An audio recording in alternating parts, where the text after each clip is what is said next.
Hey, what's up guys? In this video, I'm going to be going over and demonstrating some of the older VSTs that I still use. And yeah, something in me wants to call this video Boomer VSTs that are actually good, actually still good. These are, very usable VSTs from the past. So yeah, I'm going to be demonstrating them. I'm going to have my little modern house beat here. And the first one is going to be the Sonic Maximizer by BBE. And what this is essentially a low-end processor. It's a bass boosting thing, and this is something that we all used back in the day for our techno tracks to add a lot of low-end girthiness after our master bus compression. And it really works quite well, and I'll give you an example of what it sounds like. And bring the output down.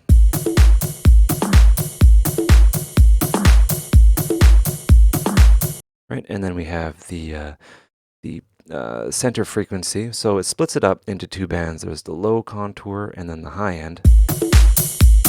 Right, and this was very useful after all the crazy compression that we would do on our master bus.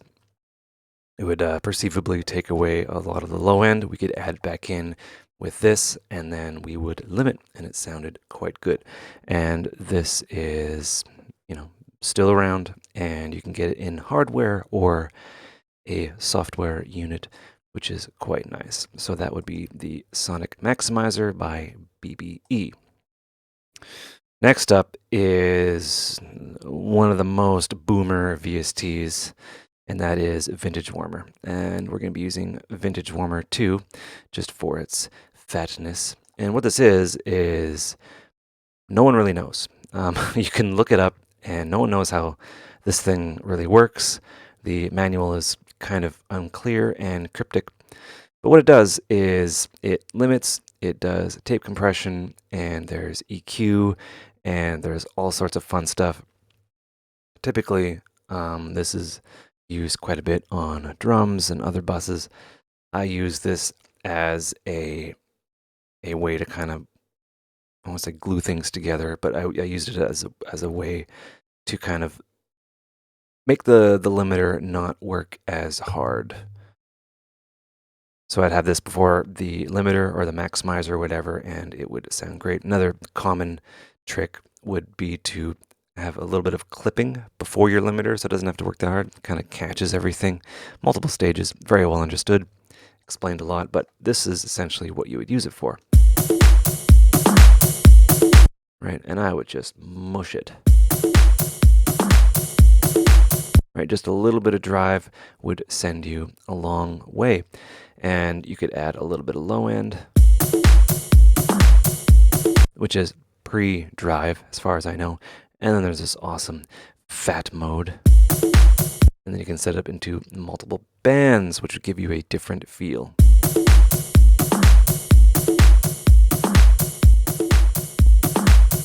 Essentially adding volume, a little bit of compression, a little bit of tape saturation, and some EQ curves in there, which was pretty nice. And you have your center frequency here. Also, you have your tape speed, which is attack and release time. See, it's very kind of weird. And then the knee would make it a little bit more aggressive, right? So that's what that sounds like, which would give you more compression. It's an interesting audio plugin, and it's been around for a while. So much so, and it was used on a lot of master buses, that they would have the micro warmer, which is kind of a stripped down thing, because you'd add this in, and then your computer would melt. You'd have your mono and stereo modes, but the micro warmer would be used for single tracks and things like that, or buses. But since then, you can have like 100 of these and not a whole lot of latency.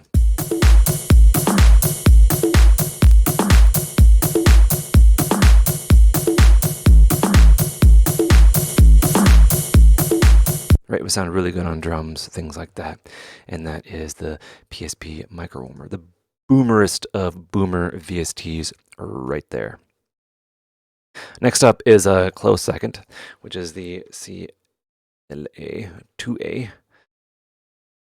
And this is the famous leveling amplifier. Very cool. Still used. It's used on vocals, on drums, on pianos, on guitar, on bass, all sorts of fun stuff. Essentially, you get a peak reduction and a gain.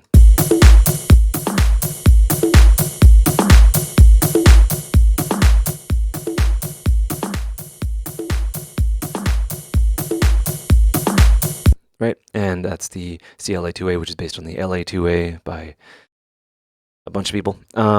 It's a classic leveling amplifier. The LA stands for leveling amplifier. The Minority Report guy has his name attached to this, Chris Lord-Alge. But yeah, that is the CLA2A, which is a close second for the boomerest of boomer VSTs. Still usable, still good. Has the analog noise output, which hopefully, no, can't hear it. Anyway,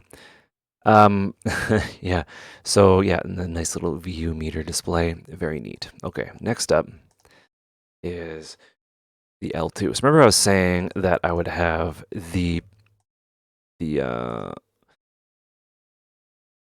my brain, the vintage warmer before the L2. This was my mastering chain for about 2 years when I started. L2 is great, came out like 20 freaking years ago. This is a maximizer, also known as a limiter, and it's called a maximizer because the release is automatic. It depends on what's being fed into it. So you get more of a natural and transparent loudness, in and out sort of thing. Right, and then you'd bring down the threshold, and then you get your attenuation. And then you'd have your dither, probably have off. Right, and the release is different depending on what is being fed into it, which is pretty cool. And it's the intelligent or advanced release control. You can turn that off and you can dial in your own release, but then it just kind of turns into a limiter. Right, so you'd have extremely fast release times, which would give you distortion. But you get volume, but you get distortion, and you'd be like, please help me, this hurts my ears. Turn on the arc. Right, it would remove that distortion for the most part. These algorithms had to be quick, and computers weren't that powerful, but back in its day, this was super neat with dither built in. This is something that you'd have on the end of your mastering chain. Since then, we have, far more advanced. We have the FabFilter Pro L2 with, all sorts of fun look ahead and attack times and all these fun things with safe.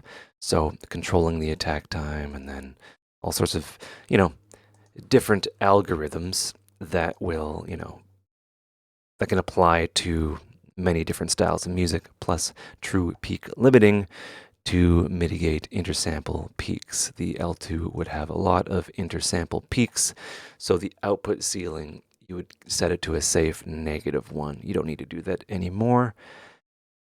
But yeah, very classic sounding loudness maximizer that you could put on the end. And oh yeah, so what I would do, I would essentially set the drive to a tasteful amount on the vintage warmer.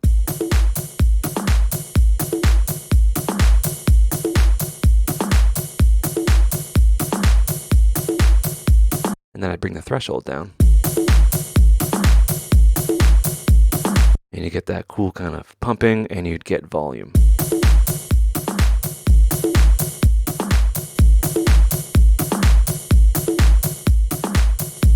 Anyway, that's that's just how I would do it. I would get very aggressive tracks that way. Next up is, oh man, this one's awesome. This one is, no, R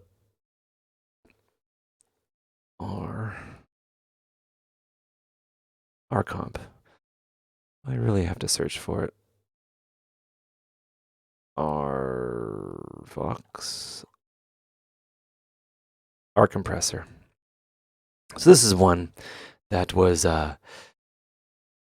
used quite a bit, and it's still very, very, very usable to this day. It has that automatic release control in there, which overrides the release. Has a variable ratio from 1:1 to 1:50, and then you can have expansion. This is one of the first compressors that I used that had a very obvious expansion mode. You have your electro, which would be like a solid state sort of thing, and then your opto, which would be an opto type compression, which would be a little bit more gentle. Different algorithms here: warm, smooth, very cool. Let's give this a listen.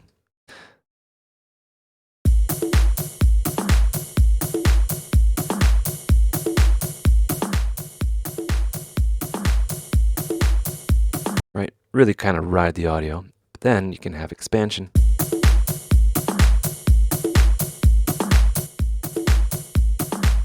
Right, and you can set your gain staging like that.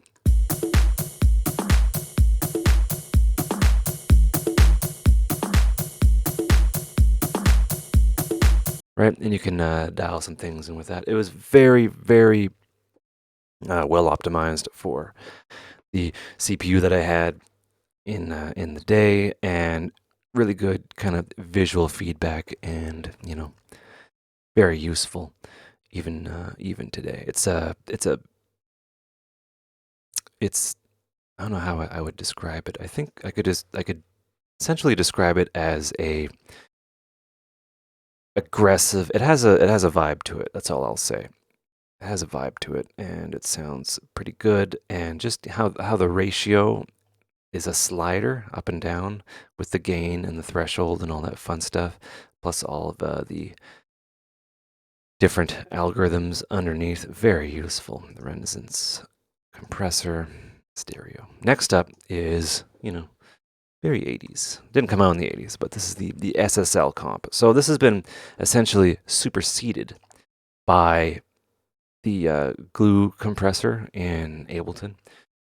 But still usable to this day, and how it handles kind of makeup, gain, and things like that. It has like this analog switch, which is pretty cool. But this is the compressor that was in a lot of 80s stuff, right? So how it works essentially is you have to do a little bit of gain staging, and this was something that was not that convenient for me.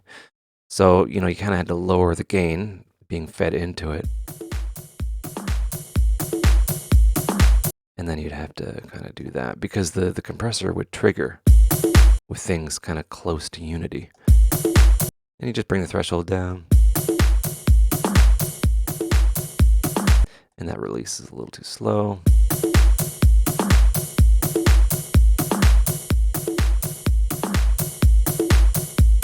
Right, and it would ride the audio and it would glue things together. It's the master bus compressor. And this is something that I would have sometimes depending on the vibe and in extreme quantities. I didn't know what the heck was wrong with me. But yeah, this is a very usable master bus compressor since, superseded by the glue compressor. So yeah, essentially just use that. It has a really good kind of soft clipping as well, and you don't have to have the gain staging beforehand. But yeah, this was very useful and used by a lot of people back in the day, and I really enjoyed it.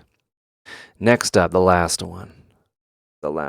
So this one is, people don't really get excited about this sort of thing anymore. Look at that contrast to the font there. So this is the Puig Child 670. It's based off of the Fairchild 670, which was a 70-pound compressor from the 50s made out of old tank parts.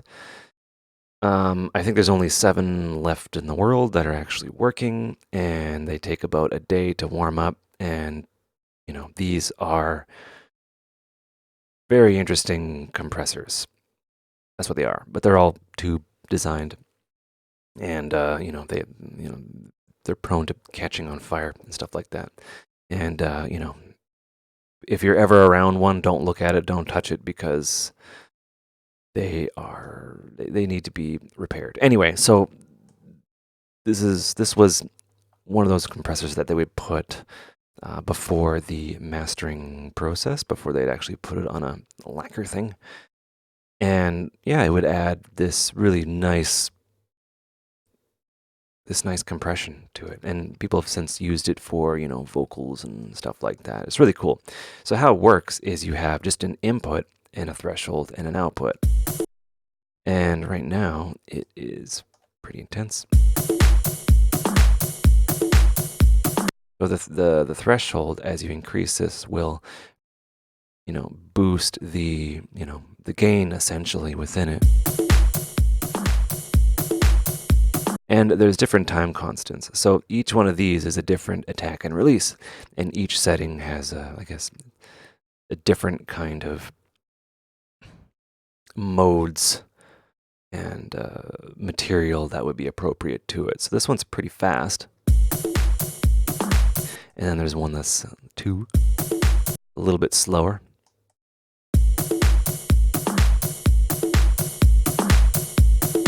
Right? And it just offers this gentle kind of riding compression. But then you can get gosh darn aggressive. So there's 3, which would be very slow release, which would be appropriate for maybe vocals or like a piano or something like that. Something like that, right? And then 4 is even slower, right? And each of these has their own kind of setting. And 6 is, I think it was either 6 or 2. I think it was 6. 6 I would use a lot for the master bus.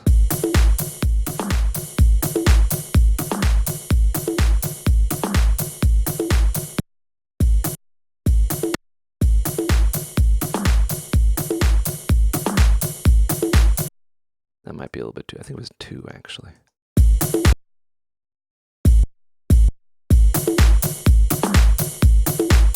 So say I wanted out, just use either 1 or 2.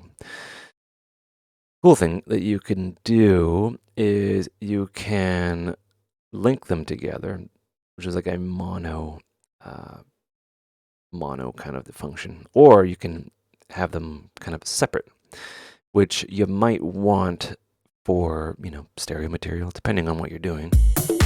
But it can do some weird stuff to the stereo image, so you be smart.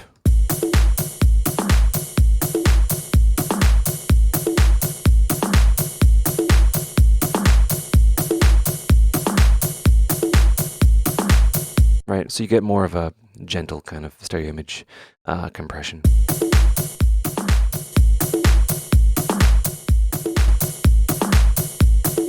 Right, this is some hefty compression, but we're doing some stuff. Anyway, that was my video on Boomer VSTs that are still good and usable. So yeah, I hope you guys enjoyed that. I hope you learned stuff. Take care and have a good one.